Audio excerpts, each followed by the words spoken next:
You know that feeling, right? Staring at your phone, waiting for a ride. Maybe it gets canceled. Yeah, or you're just wondering, is the person driving me actually making a decent living from this trip? Exactly. Ride-hailing, it's obviously super convenient. Changed everything. It really has, but there's definitely this tension. You feel it sometimes. An imbalance, maybe, between the app, the driver, and, well, you, the rider. And for a lot of people, it just feels a bit broken. And that's kind of what we're digging into today, isn't it? Precisely. We've been looking into this really interesting new player trying to fundamentally change that whole dynamic. They're called Ride Nuff. Ride Nuff, okay. And their whole mission really is putting drivers first, shaking things up. So our goal here is to unpack what makes Ride Nuff tick, using the insights we've gathered. Yeah, understand their model, what makes it different from the big guys, and importantly, what it might mean for you, whether you ride often or just watch how these markets work. Okay, let's jump right in then. What is Ride Nuff exactly?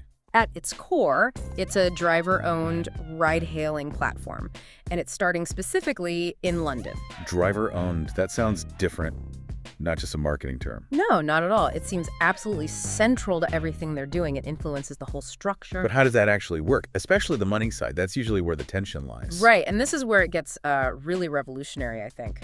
They charge drivers 0% commission on fares.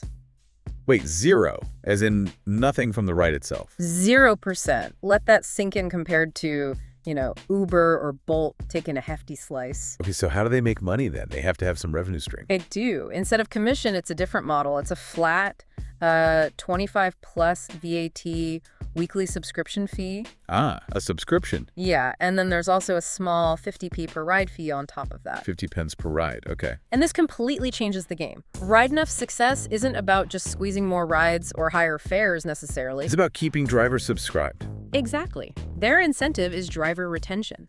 Keeping drivers happy enough that they want to pay that weekly fee and use the platform. Which means their focus shifts potentially towards better service, a better community for drivers. That's the idea. It moves away from that sometimes predatory fee per ride structure to something more like a membership. It really redesigns the basic economics. So for a driver, the immediate thing is obviously keeping way more of their earnings. A significantly larger share, yes. But it's more than just cash, isn't it? It sounds like it gives them more, I don't know, control. Autonomy. I think so. Imagine you're driving in London, maybe juggling apps, always doing that mental math. Is this trip worth the commission cut? Yeah. Right.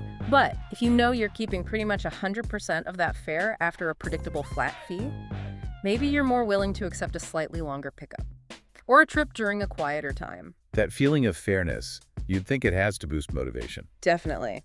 Stronger engagement, maybe better morale, and that should, in theory, trickle down to a better experience for you, the rider. Okay, so let's talk about where this came from. You said driver-owned. Yes, and the material we looked at is very explicit. Founded by drivers, for drivers. So it really grew from the ground up. It seems so. There's a strong community feel, and get this. Over 5,000 licensed drivers in London have apparently already signed up. 5,000? Oh! Before it's even launched. Yeah. Which is a pretty powerful signal, isn't it? It suggests there's real hunger among drivers for an alternative. Wow. That's significant grassroots support. Oh, okay. But building an app, launching a service that costs money. How did they fund this initial phase? That's another really interesting part. They ran a crowdfunding campaign. Okay, like Kickstarter or something. Sort of, yeah. And they successfully raised £150,000. Decent startup capital. But here's the kicker. A lot of the investors were the drivers themselves. No way. So they literally bought into their own platform. Exactly. So when they say driver-owned, it's not just a concept. It's baked into the actual ownership structure. Real skin in the game. That's quite something. And those funds are being processed now, you said. Yeah, undergoing final checks, getting ready for the next steps. Which are? What's the timeline look like? The plan is to go live in London by the end of 2025. Okay, so still a little way off, but clearly moving forward. Definitely. And the sources say their app infrastructure is actually complete, built, ready to go, and apparently quite robust. Which is crucial, right? Especially in a market like London. You need tech that works flawlessly from day one. Absolutely. Building that kind of booking, payment, dispatch system is a huge hurdle for any newcomer. It's impressive they've apparently got that sorted. So what's the next big step before launch? The big one is regulation. They're preparing to apply for their Transport for London Operator's License, the TfL license. Yes, notoriously thorough, the TfL process. Extremely. It requires huge amounts of documentation, safety protocols, data privacy, proof of financial stability, the works. So the fact they're working with solicitors on this shows they're serious about doing it properly. It certainly signals they're aiming for a legitimate, long-term operation, not just some quick pilot scheme. They seem committed to compliance. Okay, so we have this driver-owned model, strong community backing, funding in place, tech built, license application coming. But let's face it, how does a newcomer built like this compete? Yeah, the David versus Goliath question, Uber, Bolt, Right. they're massive with huge budgets. Right. How do you even get noticed? Well, their strategy is different. They're not planning a big advertising blitz trying to outspend the giants. That would be tough. Impossible, probably. Instead, they talk about fixing what they call a broken industry. The focus is internal first, fair pay, driver ownership. Okay, noble goal. But how does that translate into getting riders, us, to actually use the app? That's where the driver-led growth model comes in. It's quite clever, actually. Driver-led growth, what does that mean? Think about it. These 5,000 plus drivers, they're already interacting with riders every single day on other platforms. Okay, so they become the salespeople. Essentially, yes. The plan is for them to use personal invitations, word of mouth, what the sources call grassroots advocacy. Telling the regular passengers, hey, try this new app, it's fairer to us. Exactly. And Ride Nuff doesn't see this as risky. They actually call it a key strength. Why a strength? Seems like slow going compared to TV ads. Because, they argue, drivers who are genuinely benefiting from the platform's fairness become natural advocates. Authentic marketing. Right. It's an embedded sales force with a level of trust that, a billboard can't replicate. It's leveraging human connection. Okay, I could see how that could work, tapping into existing relationships. So let's pivot to the customer experience. What's in it for me, the rider? Well, the primary pitch is knowing you're directly supporting local drivers who are earning a fairer wage. That sense of community, transparency. An ethical appeal. Yes. But beyond that, there are potential tangible benefits for your actual journey. Like what? Like potentially faster pickups. How so? Well, if drivers are earning significantly more per trip and aren't losing a big chunk to commission. They're more likely to accept the ride request quickly. Less picky.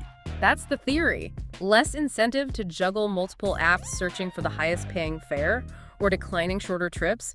They're just more likely to accept your request. Which could also mean more reliable service overall. Fewer cancellations. Exactly. Drivers aren't constantly chasing the surge or a better offer on another platform. They commit to the ride because it's worthwhile. And I guess happier, less stressed drivers might mean a friendlier ride. It stands to reason, doesn't it? Fairly paid, respected drivers are probably more likely to be consistent, responsive, maybe provide a better overall atmosphere in the car. A virtuous cycle, potentially. Fair pay leads to better driver morale, leads to better rider experience. That's the core idea. Okay, the inevitable question. Cost. Is Ride Nuff going to be cheaper for riders? The information suggests that yes, in many cases it could be. Because they don't have that big commission overhead. Precisely. Since the company isn't taking, say, 25% off the top, there's room to offer more competitive pricing to you, the rider. While still paying the driver more than they'd get elsewhere. That seems to be the financial balancing act they're aiming for. Savings passed on, driver earnings protected. Interesting. And what about flexibility for the drivers with that subscription? Are they locked in? No, apparently not at all. The $25 subscription, drivers can pay it whenever they want. So only pay for the weeks they actually want to drive using Ride Nuff. Exactly. Their account is active only when the subscription is paid. They can pause it, cancel at any time, no ongoing obligation, no penalties. That really does sound like putting control back in their hands. Work when you want, how you want. That seems to be a core principle. Flexibility and control. Looking further ahead. What's Ride Nuff's take on the elephant in the room? Autonomous vehicles. Ah, yes. Automation. Their vision here is also quite driver-centric, which is fascinating. How so? Not just replacing drivers with robots. No. Their stated goal is actually to empower drivers to own their own autonomous vehicles when the tech becomes mainstream. Own them. So drivers become owner-operators of AVs on the Ride Nuff platform. That's the vision. Keeping them in control of their livelihood, adapting with the technology rather than being displaced by it. That's a very different perspective than you usually hear. Proactive rather than reactive. Definitely. It fits their whole ethos. They explicitly see themselves as more than just an app. They call it a movement. A movement, aiming for real systemic change in the industry. That seems to be the ambition, making it more equitable, more sustainable for drivers, which they believe benefits riders too. Okay, so let's try and wrap this up. Ride Nuff. It's a pretty compelling alternative model we've unpacked here, It really is. Driver-owned, zero commission, replaced by a subscription. which aims to fundamentally shift the power dynamic and financial incentives. Right. And the potential knock-on effects for you, the rider better service, reliability, maybe even price, are significant. It's a vision for maybe a fairer version of the gig economy, at least in ride-hailing. A more balanced ecosystem, perhaps. So that leaves us with the final thought, maybe something for you, our listener, to chew on. Yeah. If this driver-owned, community-first model can potentially gain traction in ride-hailing against these massive incumbents. Where else could it work? Exactly. Yeah. What other sectors dominated by platforms and gig work could see similar shifts? Food delivery, freelance platforms. Could we see more industries disrupted, not just by tech, but by a change in the ownership model, giving workers more stake, more control? What does this kind of grassroots approach tell us about the future of work, the future of service industries? It's definitely food for thought. Something to keep an eye on for sure.